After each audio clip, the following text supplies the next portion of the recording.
सांगा, मका बैल तुमची सुटू द्या, माझी सुटू द्या, त्याला कळतं का आपल्या मालकाची मका आहे म्हणून? चप चप चप चप आणायचंच काय? कोण? पशु पशु. तर काय ज्ञान असते का? मग कुत्र्याने एकादशीचा वाद मिटवा. तुम्हा आम्हाला संकट पडा असं नव्हतं सरजी. ही श्रुती बेजार झाली, श्रुतीवरी श्रुती. वेदाचे किरण बेजार झाले आणि श्रुतीनं वरी गेल्यावर कुत्र्याला विचारलं, का तुमच्याकडे ही ताकद कुठून प्राप्त झाली? कुत्र्याने श्रुतीला उत्तर दिलं, हे श्रुती वाहते, कोण्या जन्मातलं काय पाप असेल, डोळे भरून आले त्याचे. कोण्या जन्मातलं काय पाप असेल ग, मला कुत्र्याच्या जन्माला झालं. पण काय पुण्य इमानदारीनं कोणाचं दार सांभाळलं असेल म्हणून पंढरपुरात कुत्रे केले. मालकाची इमानदारी सांभाळली याच्याकरता वारकऱ्याच्या दारात कुत्रे केलं. श्रुतीने विचारलं, स्वान देवता म्हणली असेल, ती स्वान म्हणली असेल, कुत्र म्हणले असेल, काय म्हणली असेल, काय तुमचं पुण्य असेल ते मला सांगू नका. त्याबद्दल माझा प्रश्न नाही. माझा एकच प्रश्न आहे की तुम्ही पंचांगाच्या सूत्राचा भेद काढावा. पंचांग इतकी सोपी गोष्ट आहे. मी सांगतो, आज सकाळी 9:30 वाजता एका बाईला मुलगा झाला. 9:32 मुलगा झाला. सांगा ना त्याचं नाव. माणसं येत नव्हतं, माणसं येत नाही. किती चरणात आला असेल तो, त्याचं नक्षत्र काय असेल, त्याचं राशनाव काय येणार, त्याला योनी कोणती असेल, नाडी कोणती असेल, ग्रहावकडा चक्राची काय व्याप्ती असेल, हे सांगता येतं का आपल्याला? नाही. हे कुत्र सांगत होतं. एकादशीचा भेद सांगते, पर्वकाळाचं मांगल्य सांगते. त्याला तिथे कुत्र विद्वान किती असेल कल्पना करा ना. आपण त्याच्या अंगावरच्या केसाची सुद्धा बरोबरी करू शकत नाही. एक केस त्याच्या अंगावरचा, एक केस, एक केस. ज्याला श्रुती बोलते म्हणजे ते कुत्र साध आहे का? ते श्रुती बोलते. श्रुती श्रुती श्रुती. कुत्र्याच्या 6 जाती सांगितल्या पुराणामध्ये. 6 जाती. आपण जे रस्त्यावर कुत्रे पाहतो त्याला ग्रामसुकर म्हणतात. सर्वात विद्वान कुत्र्याची जात कोणती असेल तर सार्वे नावाची कुत्र्याची जात आहे. विडाला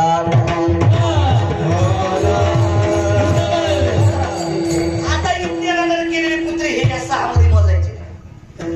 आता जे तयार केलेले कुत्रे आहेत त्या 6 मोजायचे.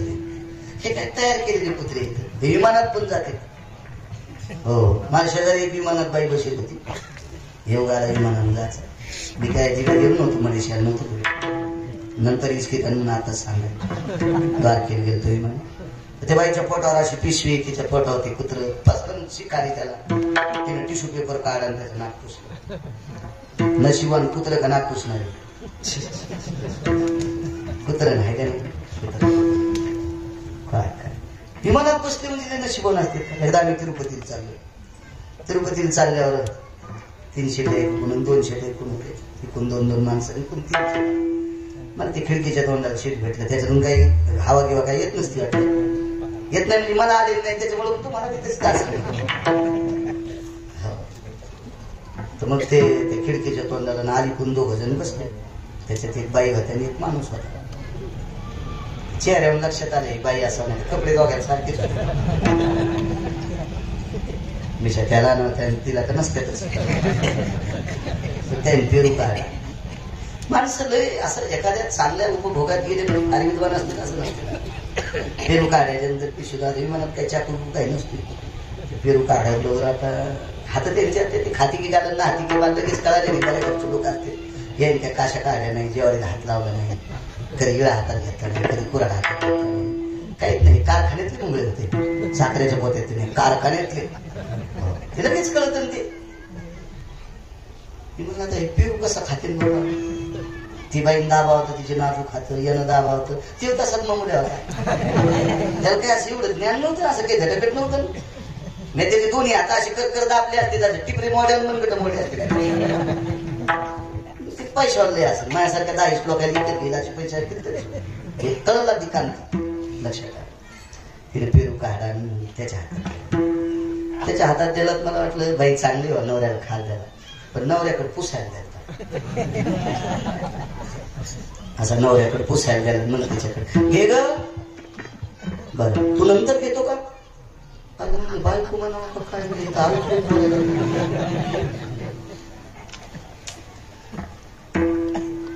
काय आपल्याला काय जनगणना करायची, आपल्याला काय घेणे देणे पोकट करायची बरोबर आहे का?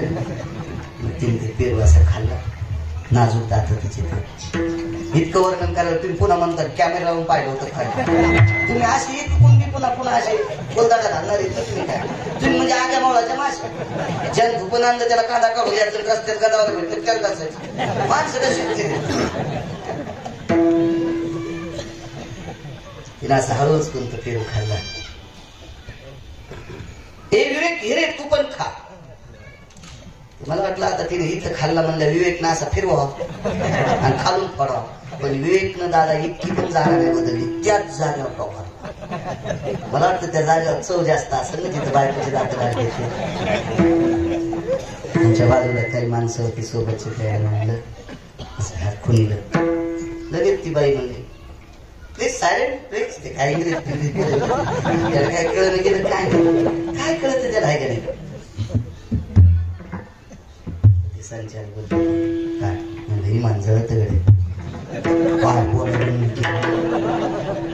आपण यासाठी बसलो का अरे मी आणलं बायकून ज्या जागेवर टोकारलाय तिथला पेरू जर नवरा खालाय आणि ते ह्या विमानात पुण्यवान हे विमान ठिकाणा जात नाही एक तर समुद्रात पडल नाही तर वरची वरी जळण वर फोन लागत असला घरच्याला सांगा आमचं श्राद्ध का म्हणजे आम्ही आज मरायलो आणि त्या तिची माहित होईल ना वरील काही विमानात श्रेज येत नाही काय अशी नालायक माणसं आहे ह्याच्यापेक्षा चांगल्याची पुढे किती चांगली श्रुतीने विचारलं माझा हा प्रश्न माझा एक प्रश्न आहे तुम्ही निसर्गाचा भेद मिटवता निसर्गाचा द्वंद्व वाद मिटवता इतकं तुमच्याकडे श्रेष्ठता आहे हे आधी कुठून कुत्र्याचे डोळे पाण्याने डबडबले आणि श्रुती मातेला प्रणाम केला हे श्रुती माते माझ्याकडे एक पुण्य होतं मी पंढरपुरात जन्मलो असू दे ते पुण्य वारकऱ्याच्या दारात जन्मलो ते पुण्य राहू दे पण माझ्याकडे एक पुण्य होतं नित्य देव पाहून आलेला वारकरी मी त्या वारकऱ्याला पाहत होतो नित्य देवाचं दर्शन घेऊन आलेला देवाला पाहणाऱ्या वारकऱ्याला पाहण्याशिवाय मी पाण्याचा थेंब पेत नव्हतो अन्नाचा कण खात नव्हतो महाराज देव पाहिल्यावर किती पुण्य भेटेल हा भाग सोडून द्या देव पाहिल्यावर किती पुण्य भेटेल हा भाग सोडून द्या पण देवाला पाहणाऱ्या वारकऱ्या पाहिल्याच्या नंतर कुत्रा हा निसर्गाचा भेद मिटतो कमी व्रत असेल तो कमी पुरुषार्थ असेल ते कमी सुखाचं लौकिकचं असेल मग देव पाहणाऱ्याला पाहिल्यावर जर इतकं पुण्य प्राप्त होतंय तर देव पाहिल्यावर किती प्राप्त होत असेल म्हणून मालक पहिल्याकडे म्हणतात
पंढरपुरात त्या मालकाची रूपाची ताकद त्याचं रूप बघितलं की दुःख झालं पाप शिल्लक राहत नाही ही त्या रूपातली ताकद आहे गेलं पाहिजे त्याच्या भेटीला पाहिलं पाहिजे त्याला आपल्याकडे ठराविक दिवस सांगितले ज्ञानोबा तुकोबारायांनी ठराविक उपास सांगितले ज्ञानोबा तुकोबारायांनी आपल्या मावल्या लय भंगीरे सांगितलेले उपास झाले त्या महाराष्ट्राच्या मातीतली या पवित्र वारकरी कुळातली मी जाती दोनच समजतो बरं का एक जात आहे कल्याणदादा शेतकऱ्याची आणि एक जात वारकऱ्याची बाकी तुमच्या जाती असती पोरापोरीचे लग्न करण्यात तुझ्या ह्या अंगाला गुंडाळून काय घेणे त्याच्या. पण ओरिजिनल जात शेतकऱ्याची आणि ओरिजिनल जात वारकऱ्याची. तुमच्याकडे किती पैसे असले दादा पैसे खाता येते लोकांचं कशाने तुम्ही मला अंदाज कशाला दुसऱ्याची भितड कशाला पाडून खाता येईल दादा तुम्हाला. नाही सोन्याचं पिठलं चांदीच्या भाकरी काय खावं लागेल ज्वारी गहू कसे तयार होते. ओरिजिनल शेतकऱ्याच्या रक्ताचा खांब मातीत पडतो आणि त्याच्यापासून मोती तयार होतात. महाराज विश्वातल्या जीवाचा या मानवी जीवाच्या पोटाचा उदराचा विचार करतो त्याला शेतकरी राजा म्हणतात. ही एक शेतकऱ्याची जात आहे आणि एक वारकऱ्याची जात आहे. वारकरी कोणाही जातीचा असो हो का उत्तम चांगला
शेत म्हणते का आमच्या जातीने गहू पेरल्या मी उगल. शेत म्हणते का आमच्या जातीच्या केळी लावल्या केळी लागतात असं ऐकलं. आमच्या जातीच्या टरबूज लावल्या ते टरबूज गोड असते असं म्हणतंय का. नाही नाही नाही. ज्याच्या कर्तव्यात अपपर भाव नाही ती देशातली एक नंबरची जात शेतकऱ्याची. आणि ज्याच्याकडे पवित्रतेचं सूत्र चालतंय नम्रतेचं सूत्र चालतंय. पंढरीच्या लोका नाही अभिमान पाया पडे जली एकमेका. 4-2 अभंग पाठ असले 10-5 श्लोक पाठ असले की कोणाच्या पाया पडत नाही असं समजायचंय. मागच्या जन्मात म्हशीचं पोरग होतं म्हणजे म्हशीचं पोरग हाल्या होता समज नसल वाटत एखाद्याच्या पुढे नसल वाटत नव्हे त्याची माता राहते. पण या संप्रदायाचं ब्रीत काय नम्रता. मग या विश्वामध्ये वारकरी संप्रदायात आला या वारकऱ्याच्या जातीत आला की त्याच्याकडे नम्रता येते. म्हणून त्या 2 जाती श्रेष्ठ सांगितल्या. एक शेतकऱ्याची जात आणि एक वारकऱ्याची जात. तुमच्या बाकीच्या जाती तुम्हाला किती चिटकून घ्यायच्या आणि किती तोडायच्या तुम्ही ठरवा. विडाळा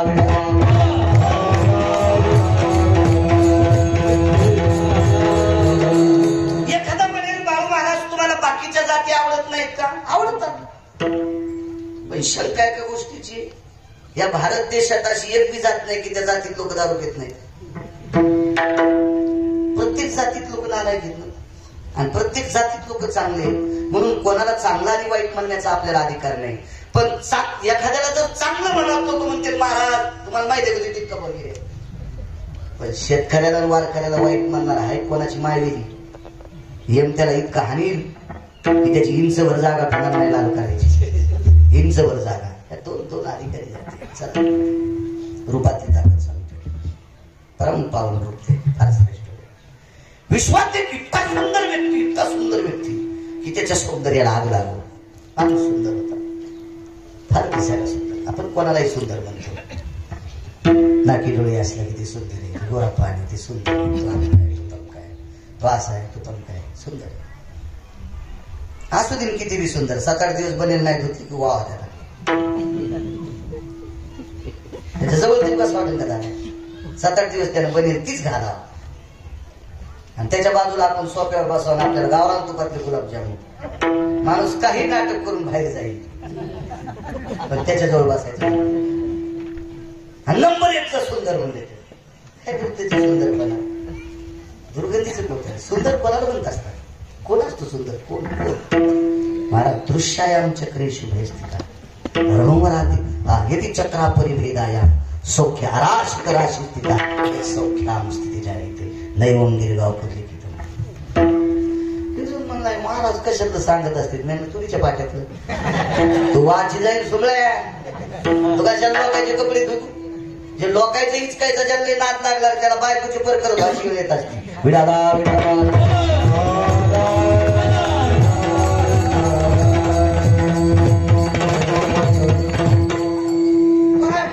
काय माणसाचा असा नाद असतो त्याचं वर्णन नाही केलं ते म्हणतो कीर्तन पडलं तू वर्णन केले तुला सकाळी बायकून रक्ती त्या गाडावर तेच होते ती फुतरी खाल्ली होती चप्पल आणि तू वर्णन करून आम्ही मातीत जावा का हराम करा ऐका पंडित जन तुमचे वंदितो चरण नका करून रस्तुती माझी परिसावी विनंती निंदाथवा स्तुती करावी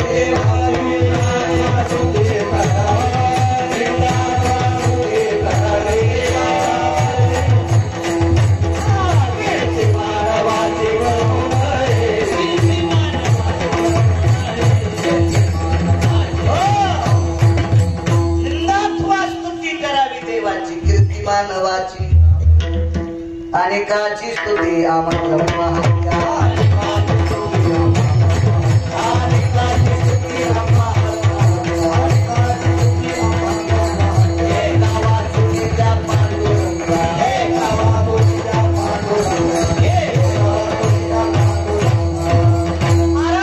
स्तुती करायची असेल त्याच्या रूपाची करा त्याच्या नामाची करा त्याच्या पायाची करा बाकीचे आपण त्या लायकीचे नाहीत ना आपला तो अधिकार नाही आपण सर्वसामान्य माणसं आहेत आपण स्तुती योग्य त्याची नाही त्याची करा रूपाची ताकद किती मोठी विश्वास सुंदर व्यक्ती विश्वास सुंदर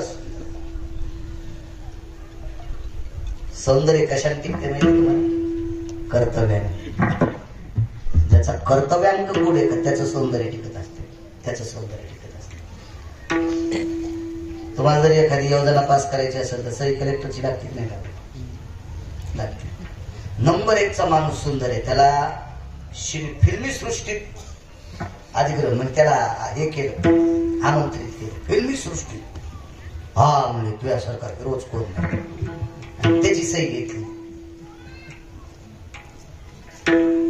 12,000चा संडास तरी पास होईल का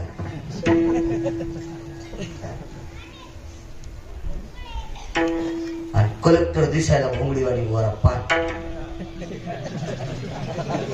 तुम्हाला काळी भोंगडी कशी पोटात खपती ढवळी भोंगडी नसती का माणूस काय आगाऊ गोष्टी लक्ष ठेवते भोंगडीवाणी म्हणलं की काळ्या भोंगडी लक्ष घेत नाही का तुमचं अशा कलेक्टर चालता येत नाही पाहिलं कलेक्टर दिले अंग होते मागं फोटो दप्तर बघला आणि गुडघ्यावर चालत होते पण चिल्हात आले त्यांनी सही केली तालुक्यातल्या लोकांनी भरपूर त्याच्या सहीनं कायदा झालेला पास तालुक्यातल्या शेतकऱ्याला सौर ऊर्जेची फार ताकद असते ते जर मला ते दिसत नाही चांगलं त्यात सही नसती चांगली काय तुझ्या सहीनं भाकर नाही भेटायची रे सुमळ्या येडपटेस का काय वर्णन असं नसतं वर्णन कर्तव्याचं असतं कलेक्टर रूपा पाहता नाही त्याच्या पदावर पाहत असतो गाय मोठी किती दिसते याच्या पाहत नाही त्याच्या दुधावर पाहत असते आंब्याचं झाड किती मोठं आहे सावली बघायचं नाही कैऱ्या किती लागतात त्याला 8 एकर रानात सावली जातो कैरीच लागत नाही मार्गशीर्ष महिन्यातल्या कामी ह्या बायाला आणा फांदे तोडून मांडा शांबाला नावाची कन्या होती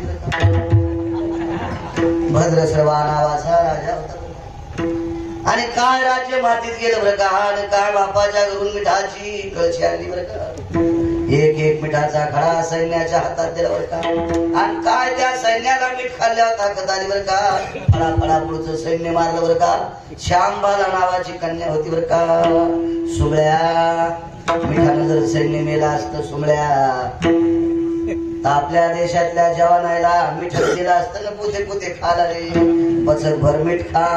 आणि देशाच्या सीमेवर असं काही नसतं रे जुमल्या, यालाची बेलाला शिंग्याच्या तेलाला. तुला कोणी आणणार का टाकाव सुमल्या, या मला कळणार नाही रे नालाय का. आडव्या जरा वाचून सांगजाय, पाहुणी ग्रंथ करावे कीर्तन.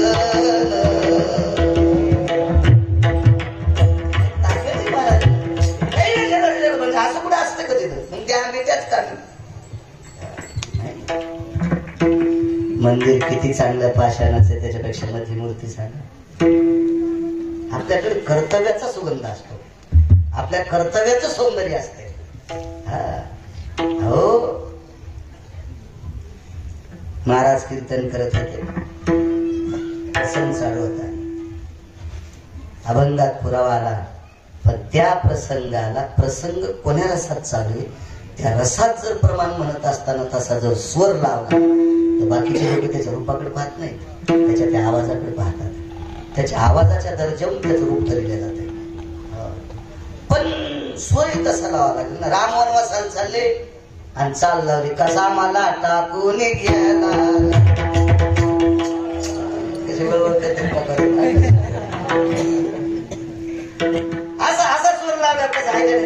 त्याच्याकडे कसं पाहते ते म्हणावं लागल. निळा म्हणे नवरस देख जाणती गायक विरला. महाराज अर्थदृष्टी ज्याला असते का, कीर्तनकार बोलत असताना, भागवतकार रामायणकार बोलत असताना अर्थदृष्टी ठेवून जर जो त्याचा पुरावा आणि त्याचा स्वर लावित असेल ते ऐकावंसं वाटतंय. माझ्या लहानपणी एक सिनेमा पाहिला मी, तेव्हा पांढरे आणि ढवळे टीव्ही होते, चित्र अशी कलरचे नव्हते, ब्लॅक अँड व्हाईट असं नव्हते ते. ती पण दुसऱ्याच्या घरी आणखी नव्हती, हल्ला सगळ्या मुक्याची पण एक जण हलवायलाच ते वरी आलं का रे, ती आणखी नव्हती, ती दुसऱ्याची. आणि तेव्हा बैठक भरले, मग आम्हाला कोण मदत. तेव्हा पिक्चर पाहिला होता. पिक्चर मधल्या एका खोट्या मास्तरचं वाजलं होतं. पिक्चर मधल्या एका खोट्या, ते तात्पुरता नाटकातला मास्तर होता आणि त्याचं ते वाचलं होतं. त्या पिक्चरचं नाव होतं पिंजरा. कशी पुडी लावली होती त्यांनी, नारे नारे नारे नारे ना ना ना ना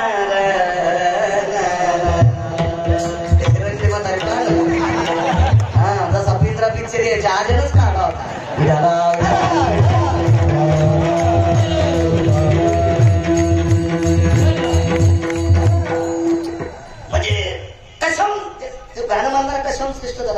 त्याच्या आवाजात, त्याच्या त्या मार्मिक.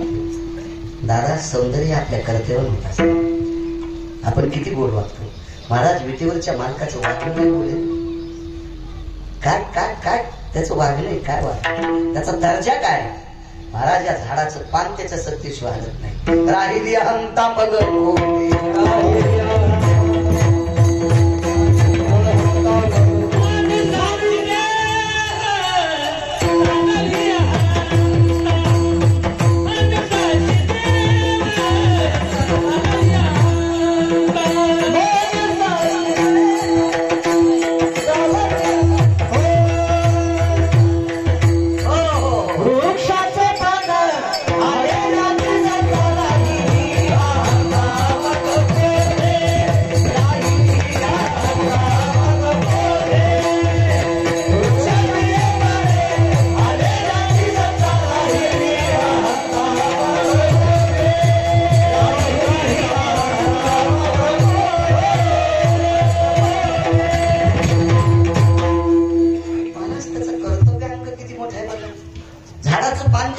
वाढत नाही, म्हणून त्याच्या चेहऱ्यात ताकद. एक मुद्दा सांगतो तुम्हाला. आपण लावलेली सगळी झाडं पाणी बंद झालं की वाढतात.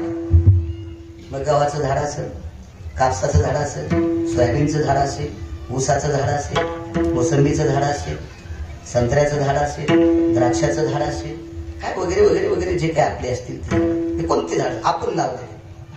पाणी आटलं की, पाणी संपलं की वाढतात. त्यानं लावलेली झाड डोंगरावर गोरी फुलतात, डोंगरावर डोंगरावर उष्ण का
विहिरी फोडायची माणसं. ती ठराविक वर्ग असायचा बिचारायची. त्याची बार घ्यायची, ती वाळू आणायची, हराटीच्या काट्या जाळायच्या, त्याची कोळशी करायची, ती कुटायची, त्याच्यात राळ रांजा कापूर हे सगळं टाकायचं. ती दारू असायची. आता रेडीमेड भेटायली तोटे ब्लास्टिंग वगैरे काय सगळं. आता मोठा खपक्या तोटा, बारीक तोटा, लय मोठा माणसाच्या पोटावर नाही असं काय काय मोठमोठ्या खाणीमध्ये ते त्याची विहिरीचं काम चालू होतं. नाही ती 10,000 रुपये पाहलेचा वाटायचं. ते नवीन नवीन नवरी असते असं बघा वाटायचं माणसाला. काही काही गोष्टी असं आधुनिक यंत्रयुग आलं त्याच्यावर बाप काही ठळेल दिवशी आवाज. आम्ही काय नाही वायरच सावडायचो. बरीच ती वायर तीच सावडायची. हे तुझीन काही बांधायला. आता चांगल्या वस्तूपैकी घरचा सावडायला वेळ लागायला. आणि पहिला घरचा काम येत घरचा ती आवाज उडली होती. वायर फायर कशाला काम येते. कुठं पिळणी घ्यायची काय घ्यायची भेटत नव्हतं ना. अहो आऊट फणसाल्या तार भेटत नव्हता. मग त्याला वर्गात कन्यावा ती पट्टी हाणून घ्यावा तेव्हा ते आऊट करून फणसाल्याला मिळून यायचं. अहो घराने खेळ ठोकायला ज्याची जोडणी चालू आहे त्याचा वाकलेला खेळ आणावा लागत. ते बी सावडायला म्हातारी असायचे. इतका तुटवडा होता, एवढा तुटवडा होता, इतका तुटवडा. का गोड आला. फक्त माणसानं गोड वाढणं आता गरजेचं. काळ आठवतं तुम्हाला एक काळ जुन्या लोकांना 10-15 माणसं झोपलेली असायची. एकच चिमणी लावलेली असायची. एकच दिव्याची चिमणी, एकच दिवे. काय परिस्थिती असेल. सकाळी नागपुड्या काळ्या होत्या. त्या घासलेटाच्या दिव्याच्या धुरानं रात्रभर नागपुड्या काळ्या होत होत्या. कसं जीवन जगत असते कल्पना करा. मी याच्या करता सांगतोय या 35च्या आतल्या जीनच्या पॅन्टीवाल्यानं मागच्या याची कदर करी जा. ते लय परिस्थितीत हाला हवा किती दिवस काढले आणि त्यानं जमिनी आपल्याला कमवून ठेवल्यात. म्हणून कधी कधी म्हातारपणी त्याचा आदर करीत. त्यानं जर 72च्या दुष्काळात जमिनी कुंडीन काम केलं असतं ना तर आपल्याला मुंबईच्या पलीकडे गाठी उपसायला जावं लागलं असतं. आपल्याला कृपा आहे ना लोकांची. फार विकत फार हिरफळाला आवाज झाला. गेल्याबरोबर ते ट्रॅक्टर बाजूला गेल्याबरोबर लगेच बारकं पोकल्यान मधात क्रेन सोडायला मधात मधली मध्ये फिरत आपलं गर गर गर गर गर गर गर गावाला गाय म्हशी फिरल्यावर आपलं मधली मध्ये फिरत चट भरून घेत आणि दुसऱ्या क्रेनमध्ये भरते. ते संदेश वर आले आणि ते संपलं की ते क्रेनच त्याला वरी घेतं बाजूला. पुन्हा ते प्लास्टिक पुन्हा सोड मोठा टोळ त्याला क्रेनमध्ये टाक वरी टाक बरोबर पुढं आदळला आणि खालच्या दगडावर पडल्याबरोबर 2 आणि त्याच्यातून बेंडी तर तर तर तर करत पाषाणाची पोटी तयामुखी चारा 90 फुटावर दगड निघला. 90 फुटावर परिपक्व दगड. कोण चारा घातला असेल त्याला.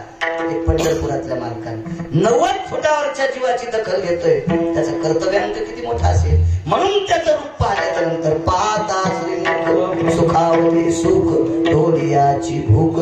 भूक संपते महाराज. इतकी त्याच्या रूपात ताकद आहे, इतकी त्याच्या रूपात ताकद. म्हणून सुख जर पाहिजे असेल तर त्याचं रूप पाहणं अत्यंत गरजेचं आहे. दुःखाची निवृत्ती सुखाचे ते सुख पाहता श्रीमुख गोविंदाचे. महाराज कुत्र्याला श्रुती बोलत असेल कोणतं सुख आहे.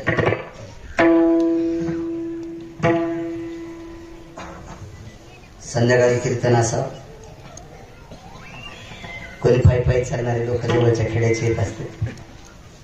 कोणी कीर्तन करा असू द्या त्यानं नुसती गाडी थांबून चढता चढता म्हणा कुठले दादा आमच्या गावाचे